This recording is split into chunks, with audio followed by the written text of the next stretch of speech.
Not too long ago, I posted a video of my thoughts on the latest installment in the Mount & Blade series, and oh boy. Since that video, I've put a lot more time and thought into Bannerlord, and I've learned a lot from your guys' comments, so in this video, I'd like to address all of that and give you the bigger picture as I see it now. That last video was a quick watch, a simple should you buy this, but this time I want to give you the fuller story, so if you're still on the fence, I'm here to help you make a final decision on whether or not Bannerlord is in fact worth your time and money. In that video on Bannerlord, I had a lot to say, but the main point was this: Bannerlord is Warband 2, and I'm personally not entirely happy with that.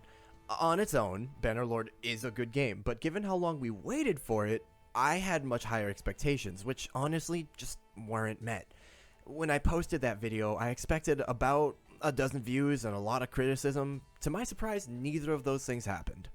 Much to my surprise, I am not alone in my opinion. A lot of people were expecting more from the game, though eventually some of you guys in the comments informed me of a few things I didn't know and weren't very happy with my summation of the game. Many more agreed with my thoughts, but pointed out some details that I really feel the need to expand on, so here I am. So on that note, I'd like to get into the meat and potatoes of this video. I'm going to be looking at a lot of your comments and clarifying some things, refining some of my previous thoughts, hopefully learning a few new things, and eventually delivering a more concise and helpful recommendation on whether or not Bannerlord is actually worth picking up. So let's get started. First off, Sir Toshi says, anyway, yeah, I'm still unsure if I'll buy it. Being similar to Warband isn't the most terrible thing, but in that case $40 seems like a steep price. Well, first off, agreed. Bannerlord being Warband 2 is not the worst thing it could be, which I hinted at in my first video, but I probably could have done a better job to do more than just hint at. But a lot of my research into Bannerlord's development has led me to come to the conclusion that what the developers wanted to make was a better Warband. So it's just not the case that Tale Worlds has failed to deliver what they wanted to deliver, but I'd still argue that what they've delivered isn't entirely what much of the player base wanted. Now, this comment from Worrell, I feel like I need to address because it somehow became the most liked comment on the last video, probably because a lot of people agreed with him. The audio levels seemed a bit low. Yes, I know, I tried to fix it in post, my settings weren't correct. Hopefully I'm doing better this time, thank you so much for your feedback. Next, we have the One Pistol, who says, so really, this is perfect for someone like me who's never played Mount & Blade before.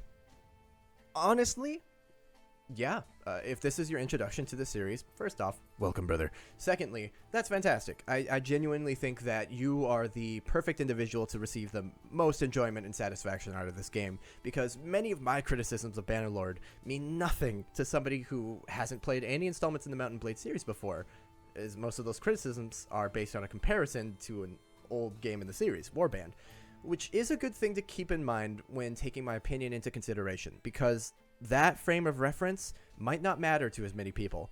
Based on the response to my last video, it seems it matters to a lot of people, but not everyone. More on that later. Now, oh god, I'm going to try to pronounce this. Please bear with me. Kagri Sengul, oh, I probably butchered that, says, they need to add more quests and variation to quests that depends on your party skills. There was one instance a townswoman cursed at Khuzaits, and the guy was playing as Khuzait. The game didn't even recognize it, so that player can respond.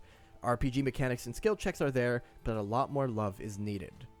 Now, I actually think that's a really good point, that fine level of detail of your character backstory, origin, having real effects on your interaction with the world around you and the people you talk to makes it feel like a living, breathing, open world that will carry on with or without you, that you just so happen to be in, and that immersion is something that we've come to expect from AAA titles. But it's not something that I would strike the game for not having.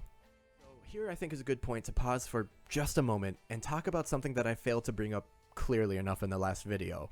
I kept talking about wanting to see more. I was disappointed because Bannerlord wasn't more. What do I mean by more? So I'd like to talk about just a few things that I was hoping to see in Bannerlord, based on my own opinion and based on the comments you guys left in the last video. First of all, a tighter optional main story. Something that really feels like an adventure that you can embark on and immerse yourself in if you so choose. This is something that I feel Warband didn't really have, and Bannerlord has tried to do, and in the beginning it seems really promising, but that fizzles out really quickly. Secondly, more in-depth side quests and interactions. Something more than deliver this item to X location or go take out X amount of bandits. Let me learn more about individuals, form meaningful opinions, say things to people that can piss them off or make them like me more or change their behavior in some way. The only instance I've found in Bannerlord of somewhat meaningful interactions thus far are in side quests you can perform for currency, where, based on your skills, you select from a list of dialogue options how to deal with a small problem in the world. Each dialogue option has a percentage chance to work, and if you successfully roll the dice on enough of them, you convince the NPC to see things your way. If not, you just have to cut them down. Now, this is nothing new in mechanics of RPG games, but at the end of the exchange, someone likes you more, another person likes you less. Both of these things have little consequence in the greater scheme of things in the world, which brings me to my next wish. Meaningful choices with consequences. To an extent, this does exist in Bannerlord, it's really not much more than in Warband, and in Warband there wasn't much to begin with. Yes, if you conquer this castle in the name of this faction, there will be a shift in power, but mostly only one that is visible on the map. There's not much beyond that. While I could go on, I don't think my opinions of what I want to see in Mount & Blade are the primary reason people will be clicking on this video, but my thoughts can be summarized by a single term: immersive content. Things that breathe life into the world of Calradia and make it seem like a living, breathing collection of societies rather than a list of NPCs traversing the map, performing X, Y, and Z actions. Adamantium Reaver says, subscribed and liked for the screaming. My ears are ready. Yar! Thanks, really appreciate it.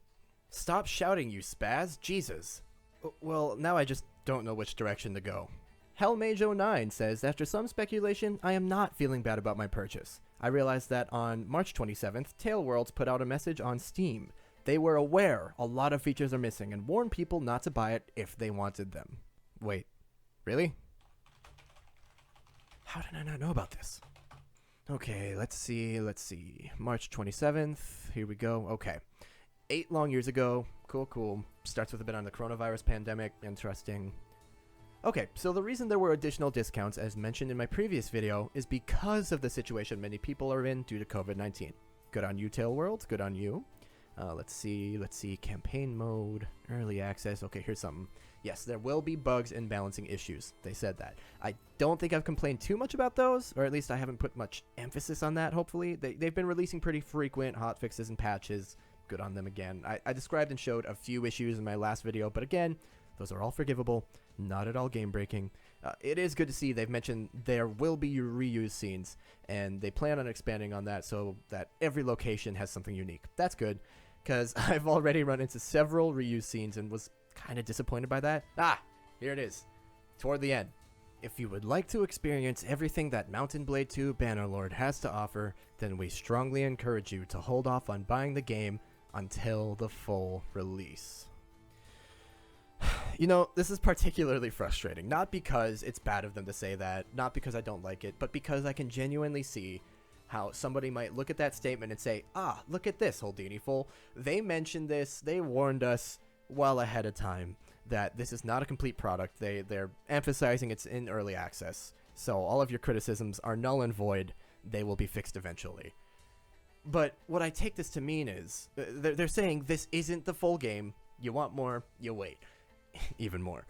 But since the game is publicly released, albeit in early access, but publicly released, I take that to mean that in its present form, Tailworlds is at least satisfied with it. I don't doubt that they'll add more and improve the game in the coming weeks, months, hell, even years, I could see. But I'm going to stick to my guns on this one. My opinion of the game and disappointment in the game stand pertaining to the game in its current form. Its current form, as it is right now as I'm recording on April 8th. Perhaps some months from now, I'll even be able to come back and say, hey, everyone, those videos I made on Bannerlord a while ago, forget them. It's immeasurably better now.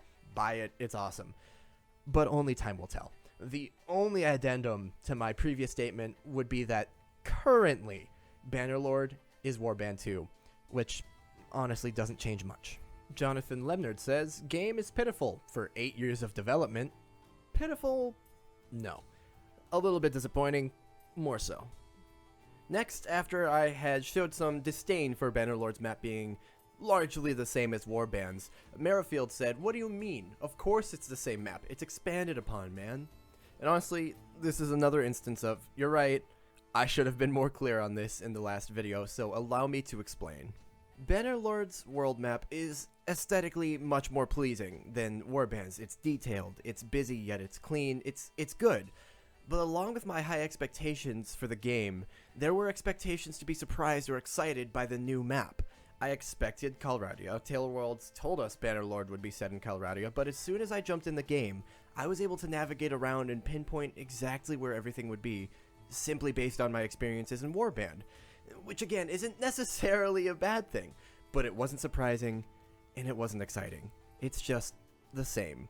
The map has been expanded upon in a couple of neat ways, but not nearly on the level of expansion I was hoping for.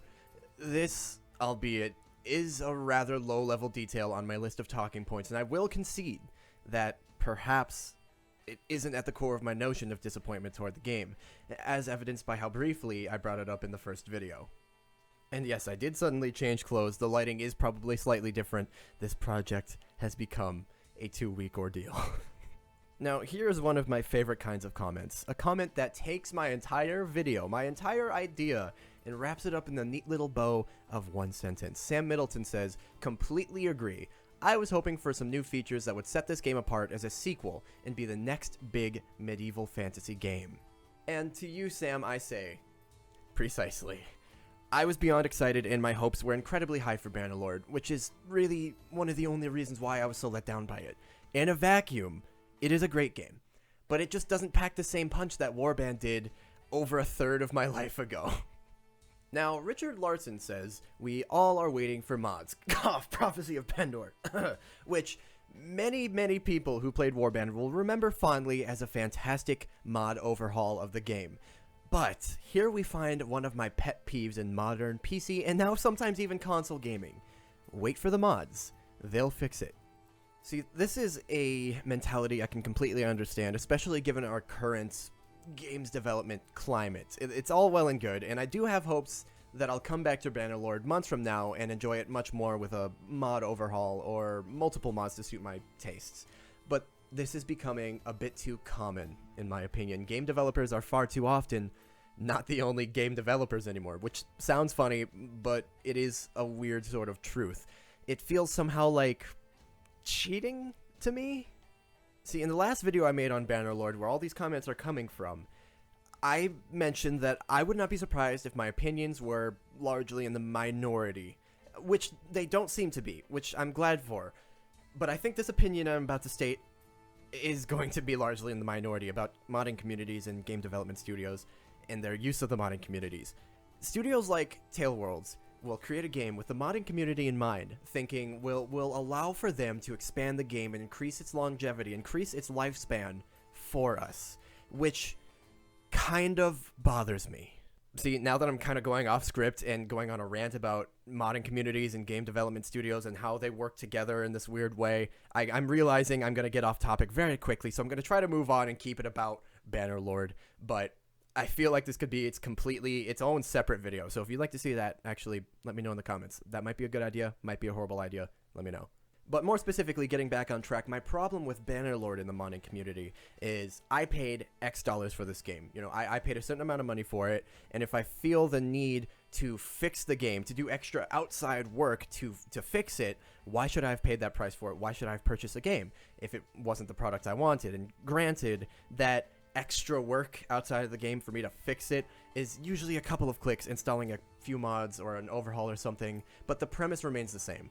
In my opinion, modding communities are a beautiful, wonderful thing meant to personalize your game, not fix it.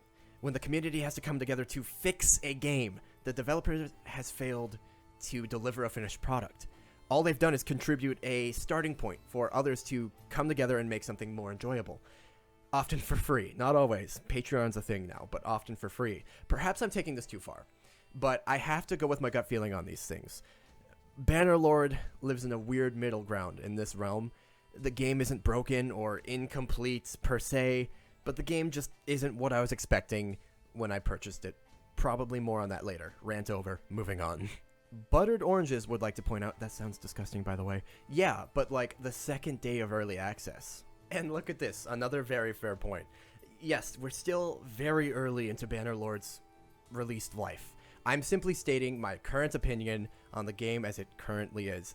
As with all things, forever, there is room for improvement. I'm not here to talk about that, I sort of am, but I'm here to talk about the game in its current state. Primarily. Mostly. Oh god. Now, buckle in and grab your snacks, folks. This is going to be a long one. Nikolai Ludovic would like to start with a quote from my last video saying, "A bold claim that a lot of people will be disappointed," end quote. "You are not the minority, my friend. You don't even know. Bannerlord is just Warband HD. It has the graphics, animations, music, but it's poorly optimized with balance issues, lack of content, and the list goes on. They did fix the crash issues, which is nice, but Jesus Christ almighty, after 8 years, I was just expecting a Warband with a lot more features, not an overhaul, with some minor issues and see the game grow in EA. It's been 8 years until this early access review, and my expectations were not even that high, but that low bar is too high, I suppose. Tailworlds as a development company did a lot of mistakes in the development of Bannerlord. They tried to do it in the Warband engine and saw the limitations and scratched it, wasting time, then doing a new engine and a new game. I wish things could be different, but for people who come from Warband, I put this warning here and tell you to only buy the game if it's finished and with modding tools released. Otherwise, I can't guarantee you will get your money's worth now. I didn't. I hope I will in the future. Thank you, Nikolai, for that comment. And while I appreciate the time and care you put into that comment, it has sort of shown a mirror into my thought process here, and I do feel as though I have to say it is a little bit much. While I share in your disappointment, clearly there should be some credit given where some credit is due, and I didn't quite do that in the last video. I will say many of the new animations are quite good. The music is, again, quite good. Many of the streamlining of tedious processes are welcome changes. They did do a lot to improve upon Warband, but at the end of the day, all they did was improve upon Warband. Again, not necessarily a bad thing, but that's something I would have been happy with, say, 5 or 6 years ago.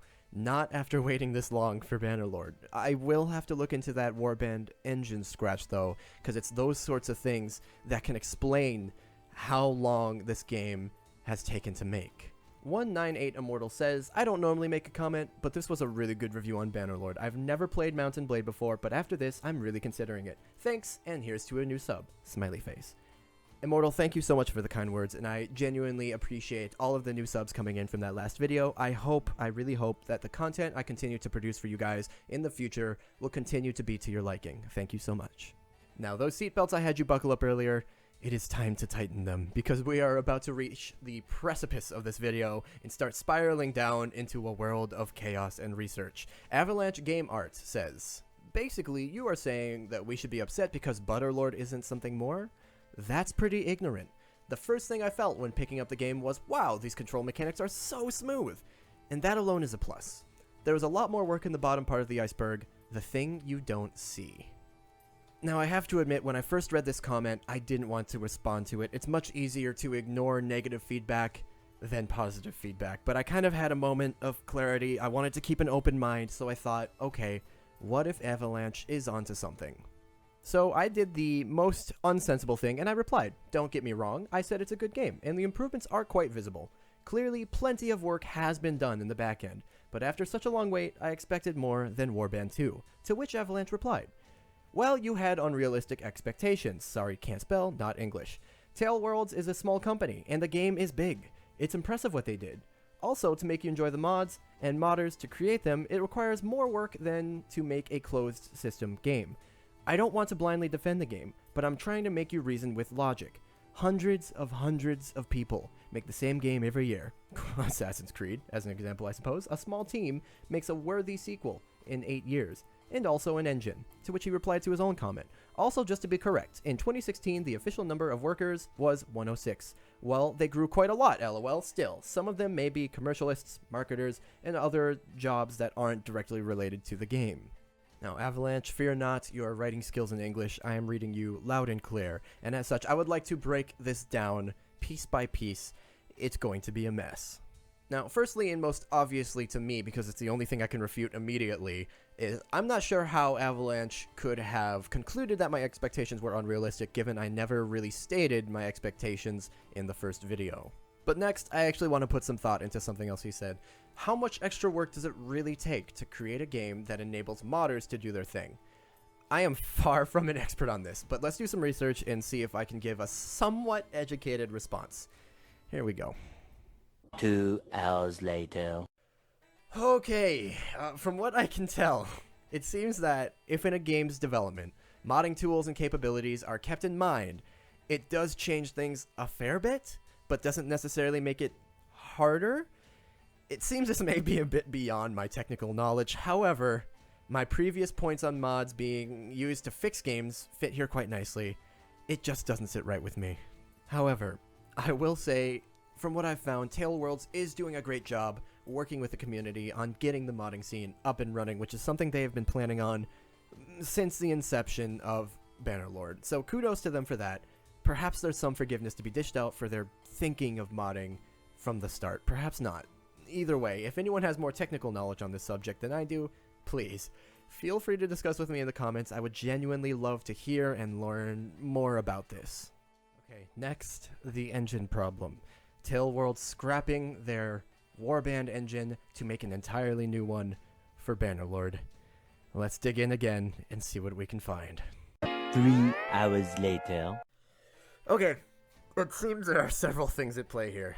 I will say, after spending far too long looking into this, I commend Tailworlds for choosing to make their own engine for Bannerlord.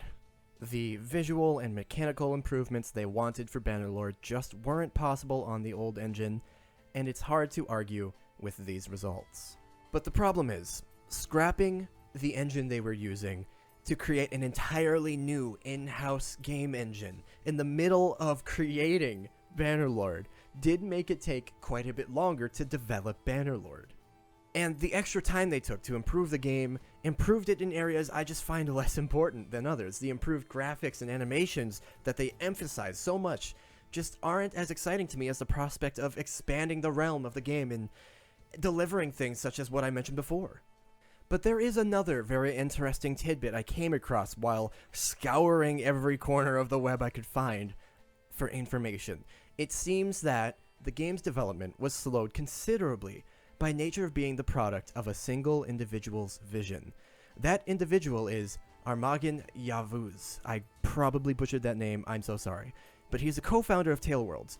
From what I've read in previous employees' accounts and other sources, each step in development is supervised and must be approved by Armagin, which in theory should give way to a focused end goal. Perhaps it did, but that end goal, it seems, is not quite what I and many others were hoping for, and the constant supervision and wait for approval in the game's development makes the entire development process take much, much longer, as we have discovered. Finally, the staff. 106 people at Tailworlds as of 2016. Not all of them developers. This one comment is going to end in me spending an entire day just researching Tailworlds, I swear. So much later that the old narrator got tired of waiting. Okay, I have returned once again from the ethereal world of the internet with much to report. First, it looks as though, as of 2016, 4 years into the development of Bannerlord 2016 was, there were in fact about 102 employees working for Tailworlds. That's 102 employees, not developers. But to the point of many of that growing staff probably not being developers, you would be surprised.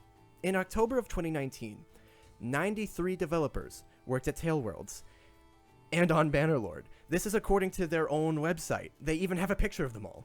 A lovely picture with 93 variously visible faces, which I definitely did not spend 10 minutes double counting just to be sure of the head count. No, that would be a huge waste of time. Why would I do that? God, why did I do that? All right, go ahead, fix that. Now, see, it would be easy to look at this picture and say, see, look at all of them. That's a lot of developers. That's 93 people. But it's important to be realistic about this. 93 developers is not a lot of developers for a AAA title, which, honestly, Bannerlord is in the realm of at this point. Other AAA title developing studios often work with hundreds, if not thousands, of employees and developers, which is why they're able to produce annual or even biannual releases of AAA title games. So perhaps there is something to be said for the team size. It turns out that our friend Avalanche was in fact onto something. This small team in Turkey, a place that is certainly lagging behind in this field to begin with, actually had a lot of hurdles to jump through and delivered what they wanted to deliver in the end.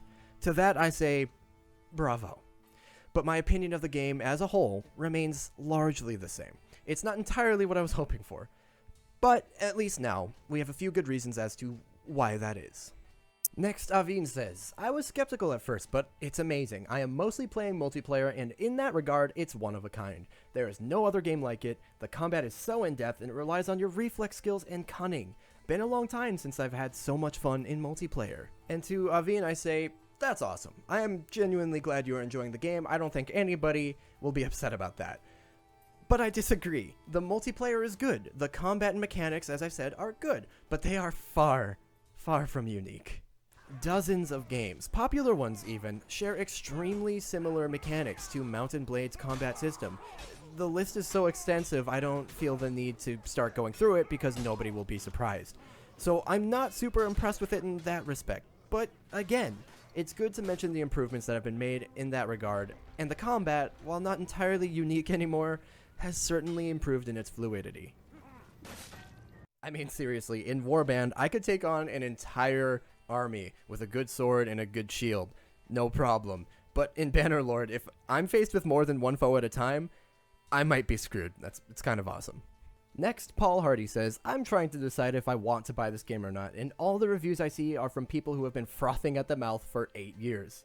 All I really want to know is this. Is the game actually any good?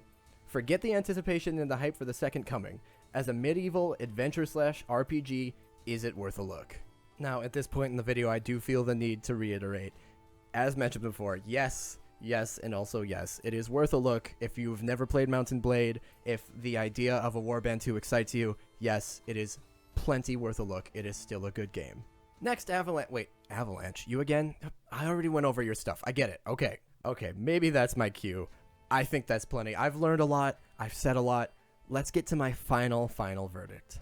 Now, I'll say again, I have learned a lot in the process of making this video. It started as a way for me to respond to comments and defend the points I made in my last video, but it's turned into a lot more. Something that was originally supposed to be maybe 15 minutes long, we're now at 28 minutes. While my opinion remains largely the same on Bannerlord, I now find it necessary to expand upon it and refine it to better answer the original question of whether or not Bannerlord is worth buying. Mount & Blade 2 Bannerlord is an improvement on Mount & Blade Warband. It boasts a new in-house built engine which intentionally enables the modding community to do their thing and provides room for much larger and more complex battles, improved animation, smoother combat, and mildly better graphics. While I'm not a fan of relying on a community to come together to make a game complete, I will say this has worked for Tale Worlds in the past. And to be fair, with the incredible modding success that Warband saw, it comes as no surprise that they've had that same success in mind for Bannerlord since the inception of the game. I am still of the opinion that Bannerlord is, by itself, a good game, but it's just not what many fans of the series were hoping for with how long we've waited after Warband. It is currently Warband 2, with very few innovations made to expand the game, but many made to refine it. And while this isn't exactly what I and many others were hoping for, I have learned it is what Tale Worlds set out to make, and they took their time doing so to get it right, for better or worse. Final verdict, Bannerlord is, in its current state, as of April 11th, 2020, according to my phone that's now on the floor, in my opinion, not worth picking up for many returning consumers of the series. I am recording this on April 11th, 2020, according to my phone on the floor. Check again in a few months. Perhaps by then, my opinion will have changed in some way, and I'll feel comfortable recommending it, whether that be due to the developers continuously working on it in early access, as they are now, or the modding community coming together and doing something great with it. But as it is now, I've played the game some more, and still found myself falling into the very same gameplay loop that I fell into in Warband. So I say hold off. For those returnees to the series that don't care about all that and just wanted a refined and smoothed over Warband, I will say this is perfect for you. This is what you've been waiting for. Despite the long wait, it is here. Hot fixes and patches are still coming out, it seems, every other day. So, have at it. And finally, I will say to the newcomers of the series, who have heard about Bannerlord, the immense hype around its release, and gone, what the hell is that? Let's check it out.